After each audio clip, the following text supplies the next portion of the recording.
Radyo Eskwela sa Gulayan, isang espesyal na programang pangradyo na naglalayong maghatid ng mahahalagang informasyon tungkol sa iba't ibang paksa na may kinalaman sa pagtatanim ng gulay, handog sa inyo ng High Value Crops Development Program ng Kagawaran ng Pagsasaka dito sa Lambak ng Cagayan. Heto na po ang ating Radyo Eskwela sa Gulayan, Radyo Eskwela sa Gulayan. Tiyak na ulat ang ating bayan. Naimbangagsapak and narangaya panagtalon tanap ti Cagayan. Kinagan ti opisina ti Department of Agriculture Regional Field Office No. 2 at timanenti kayem ken kabsat tiyo kapuso kapamilya ken partner yo ti tangatang.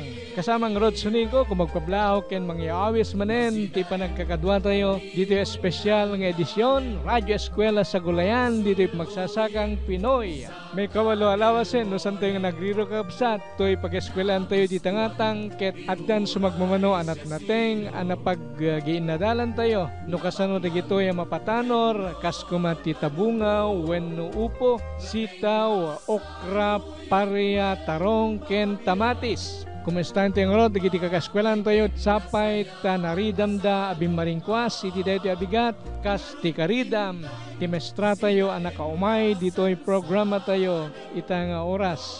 Napagpapatangan tayo, dagitay kang runaan, arat nateng aramen, ti paborito tayo, apinakbet, iti dayo ti abigat, sabali pa'y agundaway, tapno ituloy tayo, ken makumpleton ton, ti panagpatanor tayo, ti kamatis. Ngayong kasangwanan data, pakablawen tayo pa nga umuna ti maestra tayo ni Madam Mayda Calweng, may sa vegetable production expert ti opisina ti DA CVL Ambrose, wenno Cagayan Valley Lowland Marine Outreach Station, amasarakan dita barangay Minanga Norte, Igig, Cagayan. Naibagabigat mo kasamang Mayda.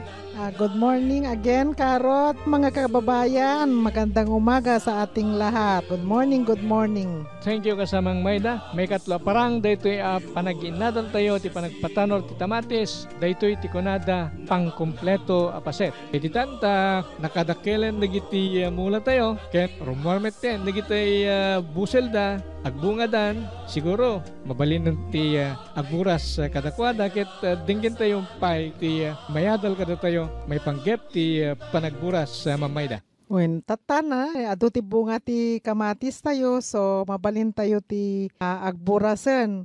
Amu iti kamatis kaya 50 days pwede tayo nga agburasen first priming ako na tayo 55 days. Ingana 65 days depende met ti klase ti variety ko na tayo. Ngem adamit dagiti so maganad nga paglasinan ti panagburas ti kamatis. No natangkenen dagiti bunga uray berde pay ket mabalinin nga maapit dagitoy maharvest yan. Mas lalo na no ibiyahe tayo ti adayog nga lugar. So masapol nga dayjay natangkanan nga uray berde pay lang ket mabalinin nga maburas. Kunada pay no mangrugin nga lumabaga ti asideg ti pupurusan na. Wenno di kunata yung nga agdarangada.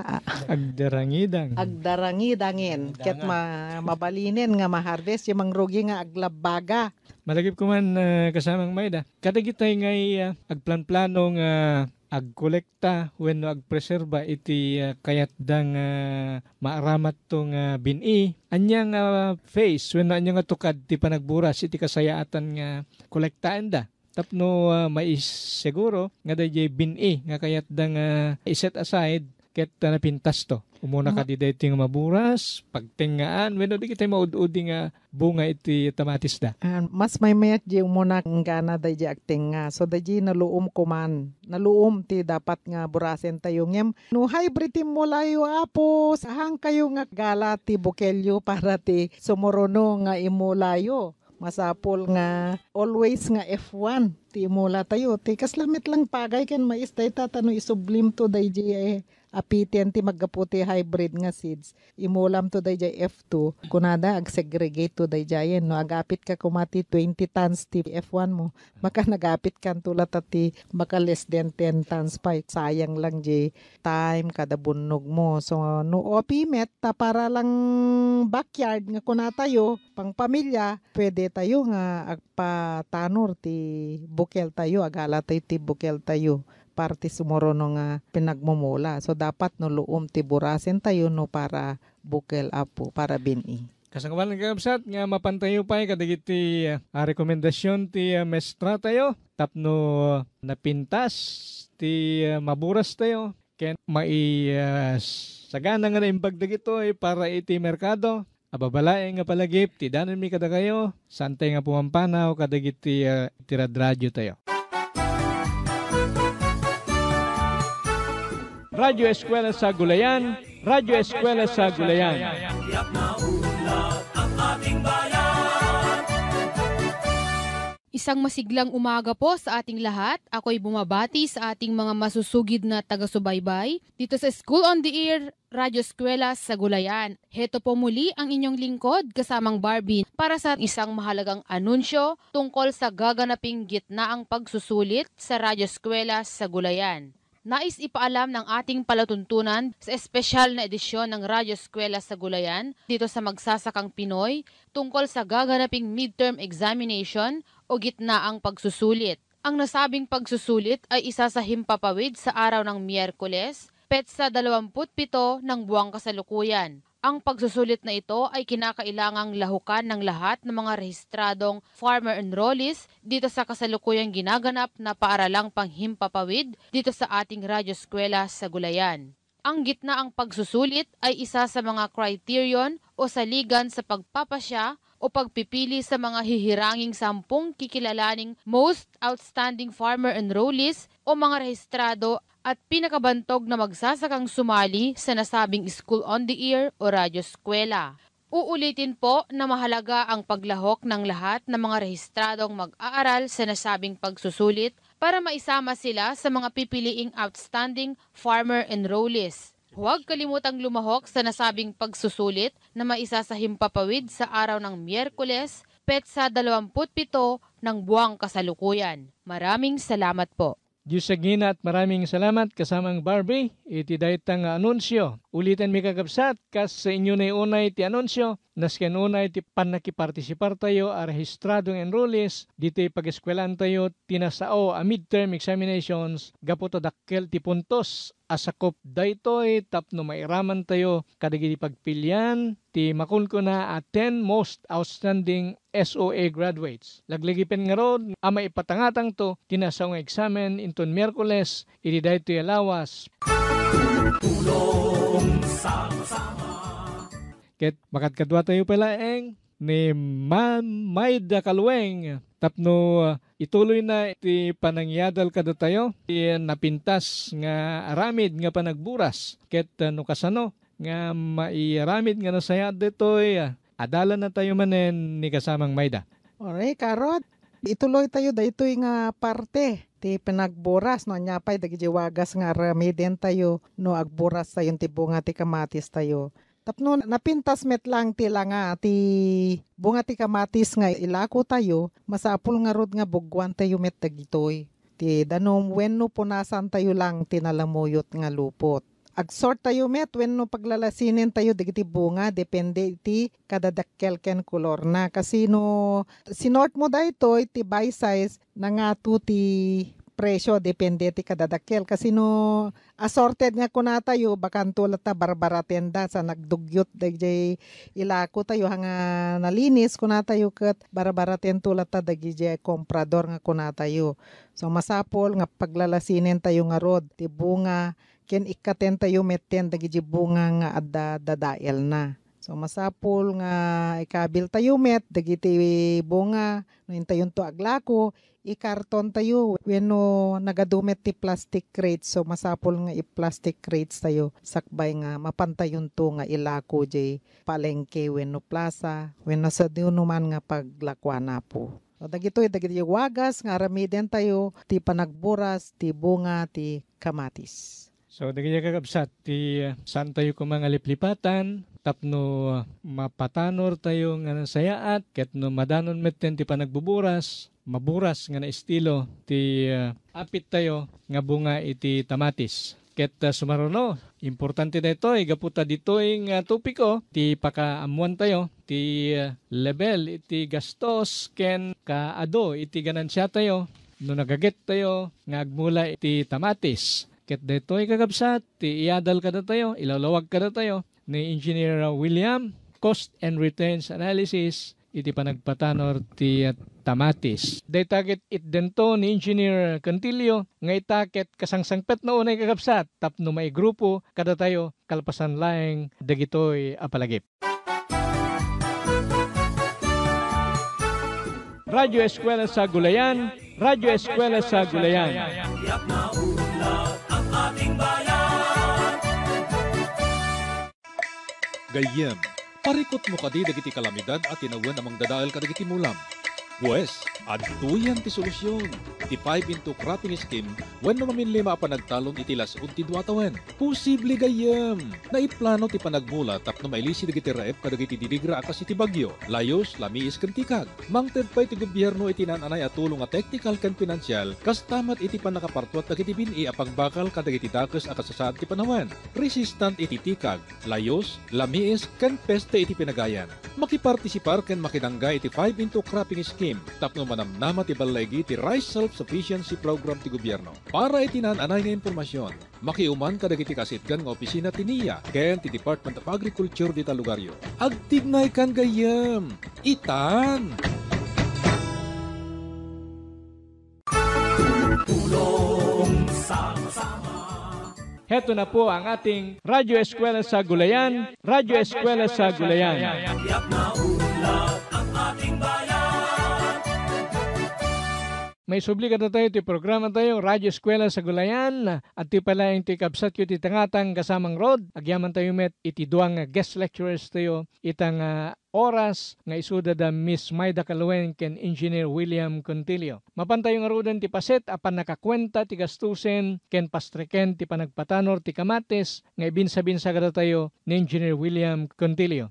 Engineer William, please. Okay, naimbag nga bigat manin karod ket daytoy manin da topiko tayo nya nga intayo nga inayon ti tomato production nga inbinsa-binsa kada tayo ni Madam Maida Caluen. Ket amuyo nga minapo dato importante nga dapat namet nga maamuan tayo tapno ti kasta ket maamuan tayo no gumanan siya tay nga ta iti panagmula tayo iti kamatis. So, dahil topiko tayo nga ron tatakit, cost and return analysis for tomato production. Ket, siyempre, muna nga unay ngayon tayo nga mamuan, ket dapat dagijay banbanag nga igastuan tayo nya. Ket, siyempre, at yung muna nga mapanunot tayo, ket dato'y labor inputs. When no dajay magasto tayo, nga babaen iti dajay panang trabaho tayo. Kadato'y mulaan tayo, when no plantasyon tayo iti tomato. Dato'y apo ket per hectare basis dati computation tayo ditoy nga base iti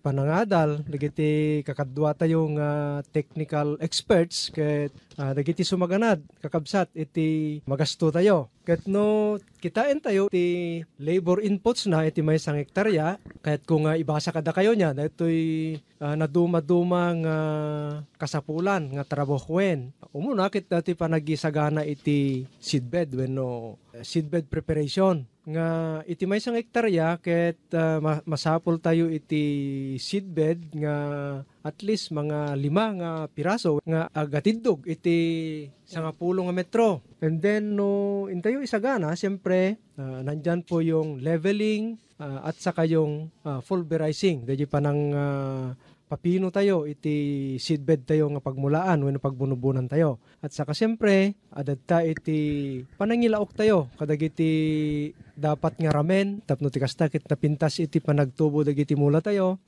masapol tayo iti nga ilaukan iti compost, bunubon tayo iti bukel, no nakabunubon tayo, siyempre, masapol nga i-maintain tayo isuna, babaen iti parang sibog, panang spray, no bilang man adda dagitay agdadael kadagitoy.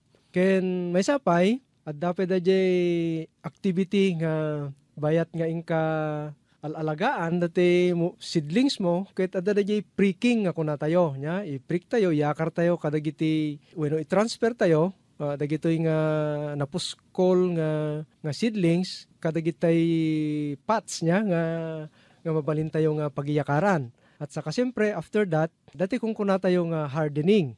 Yeah, dajay patibkeren tayo, datoy seedlings tayo, babayan iti panangi painit tayo, tapno ti kastakit, redinton nga maimula dijay field. Okay, so dagita iti labor inputs nga sumagmamano nya ket sumaruno ket dajay land preparation. Siguro hangkon nga may saen nga ibaga no mano iti gatad na dagitoy nga activities, okay? Land preparation, ti land preparation wenno panangisagana iti mulaan ket importante, siyempre masapol nga agarado tayo iti mamindwa, siyempre mamindwa met nga agparagos nya. So kalpasan na dayta apo ket dadya panagiras. So dayta iti land preparation. Sumaruno ket dayay panagmula tayon dagiti activities nga maiyan natop iti panagmula. So iti technology tayo ket masapol nga mapadanuman watering and pulling of seedlings. So no na maga dayay mulaan tayo aket masapol iti panagpadanom ang kadi apo nya. So furrow irrigation of the field before transplanting ket masapol nga aramiden tayo no namaga dayay pagmulaan tayo. Pero i-advise me nga napimpintas met laeng kumano talaga nga nabasa dayay pagmulaan tayo dayay katamtaman na iti dameg na. Sumaruno pay nga activity ditoy related ti transplanting ket datoy panagi-apply iti abono.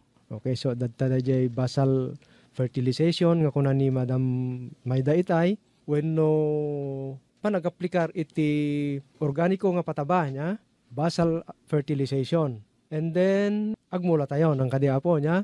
Dati technology tayo ket haan nga baga ditoy iti dayay panagalip-ep dayay panagikabil iti plastic mulch. Haan nga nairaman ditoy. Mostly ngamin iti field tayo ket dayay open. So nga han tayo nga unay nga agos usar iti dati plastic mulch nga kung kuna tayo maliban laeng kadagitay daduma nga talaga nga can afford nya nga gumatang iti pagalep-ep da nga plastic mulch kasla kadagitay kilala tayo nga big time nga farmers ditoy Ilagan Isabela nya nga talaga nga igastusan da iti farm da. Okay, so kalpasan iti panag-transplant tayo masapul met nga agikabil tayo iti support nagyatay support poles wenno trellis kunan ni Madam Mayda itay nya. So damin gatad na nato yang kadi kalpasan iti panag-establish iti support poles wenno trellis ket siyempre adadtan dayay panang maintainer iti mula tayo. Irrigation it is recommended kunan iti techno guide tayo 20 nga daras iti panag-aplikar. Depende met iti panawen ang kadi mabalin pay nga nga agpadanom no lakit di sufficiente dayay dameg ti daga tayo karod. Adadta iti off-bearing wenno dayay panagringkon nga arambiden tayo iti 21 days from transplanting. Dapat ta iti hen weeding. Adda amin gatad na dagitoy apo. Side dressing of fertilizer datay manin panagringkon wenno healing up. Another activity nga masapol na iti financial ket datoy third fertilization. Okay, so panagi-apply iti abono and then control of pests and diseases. Dating activity apo ket as the need arises nya masapol iti close monitoring tapno ti kasta ket satay lang agaplikar iti chemical spray no kasapulan dayay mula tayo. So and then harvesting amoy dati kamatis apo ket maminado nga primings nga burasan. So at least mga 12 times nga burasan tayo and then sorting, packaging at saka siyempre howling. So no totalin tayo apo daytoy nga activities iti gatad na ket umabot iti 37,200. Base iti common nga naadal dagiti technical experts tayo ket makagasto tayo iti 37,200 pesos.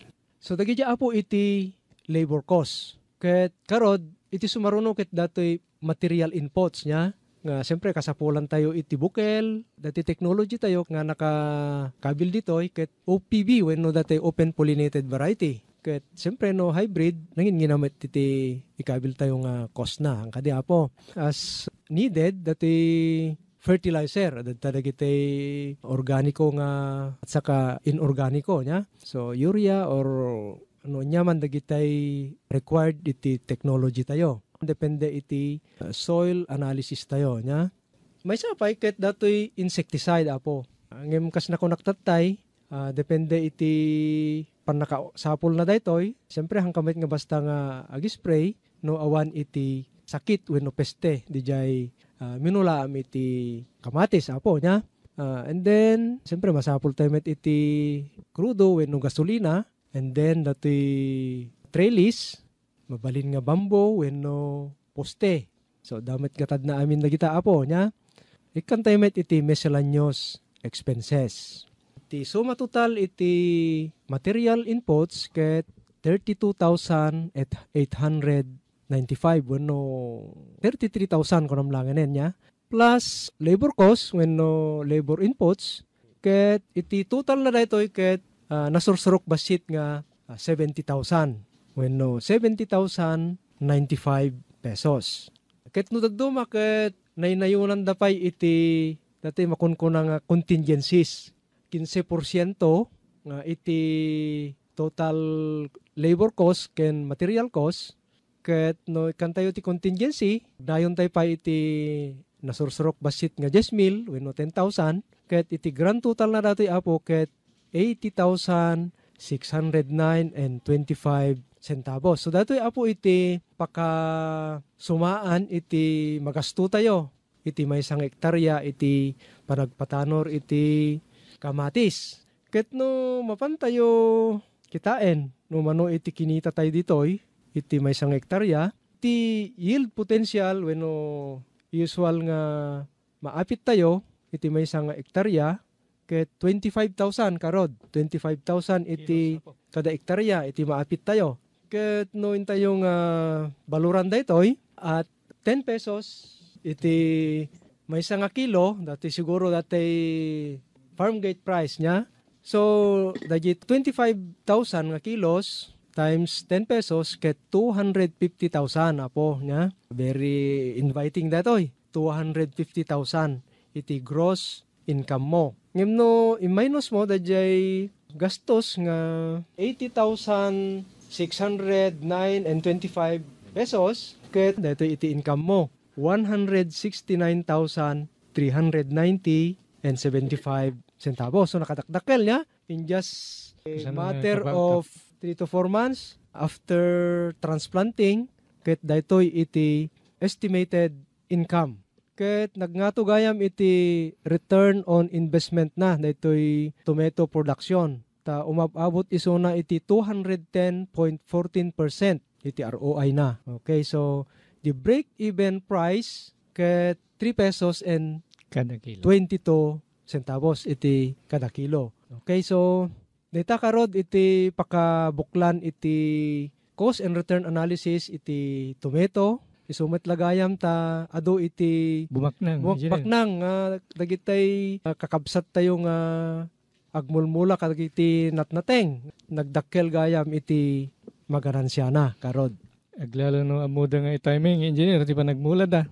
No ordinaryo komputasyon nga kabsat na kuna namuan tayo sa tutay nga nasurok nga 150 iti talo wenno sumobra basit nga bulan ket divided by 3 pagkat 20 dayjay nalawag nga sumabot 50,000 iti kada bulan iti manamnama nga mapastrek tayo iti simple nga panakataripato panagpadakkel panagpatanor ken panagapit ti mula nga tamatis.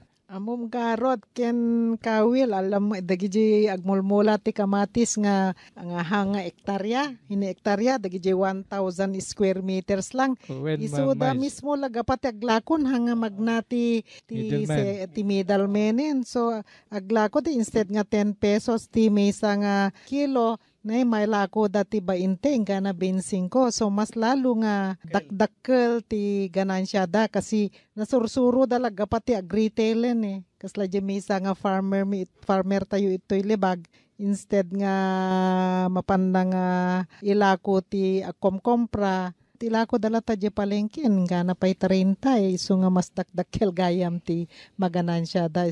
Thank you kasamang Maida. So hantay mo pa kakabsat nga oray sangka parsela laeng ti pagmulaan tayo, iti arubayan tayo, no tamatis ti mula tayo, masigurado, at danam namaen nga nayon, nga matgidan ken ganan siya tayo. So marunong nga ipatangatang tayo dagiti salsaludsod para iti papremyo portion diti magsasakang Pinoy iti daytoy nga agsapak ipatayab kada tayo ni kasamang Barbie ket isagana yon dagiti lapis ken papelyo tapno saan niyo nga malibtawan ikurit yung asigod dagiti saludsod ken ipatulod yung tumeten babaen ti panagtextyo kadagiti text lines tayo tisong batyo kasamang Barbie.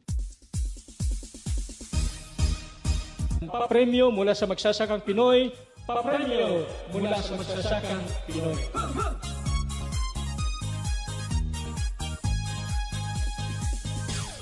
Andito na naman po tayo sa ating Radyo Eskwela sa Gulayan, question and answer papremyo portion. Okay, makinig na po ang lahat at magsisimula na ang ating pagsusulit. Question number 1. Anya dagiti pagilasinan no mabalinen aburasen ti bunga ti kamatis. Sa Filipino, ano ang mga palatandaan kung pwede nang pitasin ang bunga ng kamatis?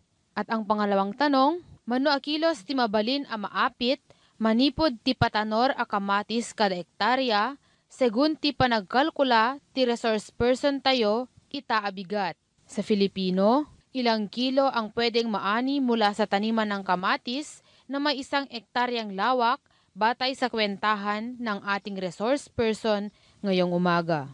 At yan po ang ating katanungan sa ating School on the Air sa umagang ito. Sana po'y maliwanag po ninyo itong nakuha at sa pagsasend lamang po ng inyong mga sagot, huwag po ninyong kaligtaang isama ang inyong kumpletong pangalan, tirahan at ang istasyon kung saan napakinggan ang mga katanungan ngayong umaga. Pansamantala na po muna akong magpapaalam hanggang sa muli. Ako po si kasamang Barbie. Good luck and God bless. So kita kakabsat ti saludsod tayo iti dating nga bigat. Sa inyong aliplipatan, ngayon nayon ti kompletong nagan, address ken ti estasyon nga pagdingdinggan nyo. Tapno mairaman dagiti sungbatyo kadagiti eligible nga entries para iti pa-premyo portion iti daytoy bigat. May sangawis para kadagiti mayat ang magipaset diti magsasakang Pinoy, mabalintayin kakabsat, babayin laing ti panag-text iti daytoy programa. Para kadagiti smart talk and text when red mobile subscribers o sa rendalaing ti numero 0921-763-2251. Ulitin tayo ti numero 0921-763-2251. Para met kadagiti Globe when no touch mobile subscribers o sa rendalaing ti numero 0927-863-4080. Ulitin tayo met ti numero 0927-863-4080. Kadagito'y numero ti pangiturungan tayo kuma kadagiti salsaludsod, suggestion, komento when anyaman akayat tayo nga idanon ti programa tayo. Naskenmet nga ipakuyog tayo kuma ti kompleto anagan kinadress kadagiti text tayo. Ikagumaanan ti programa tayo amasungpatan at daras dagiti textyo Diyos ti agngina.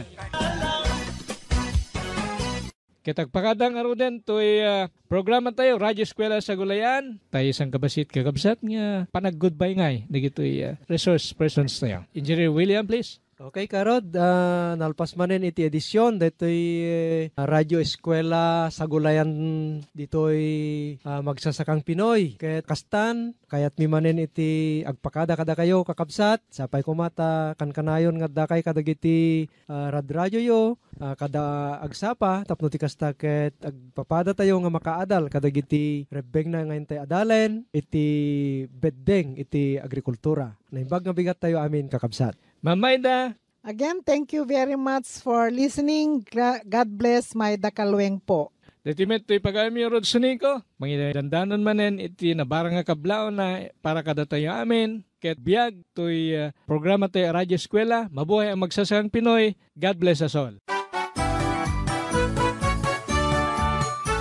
Radyo Eskwela sa Gulayan, isang panghimpapawid na pag-aaral tungo sa matagumpay na produksyon ng gulay sa pamamagitan ng paghahatid ng mga makabagong teknolohiya at pamamaraan para mapabuti ang kalidad ng pagkain at mapalaki ang kita ng mga magsasaka at mangingisda. Inyo pong napakinggan ang isang pagtatanghal ng ating palatuntunang Radyo Eskwela sa Gulayan. Hanggang sa muli, Radyo Eskwela sa Gulayan, Radyo Eskwela sa Gulayan.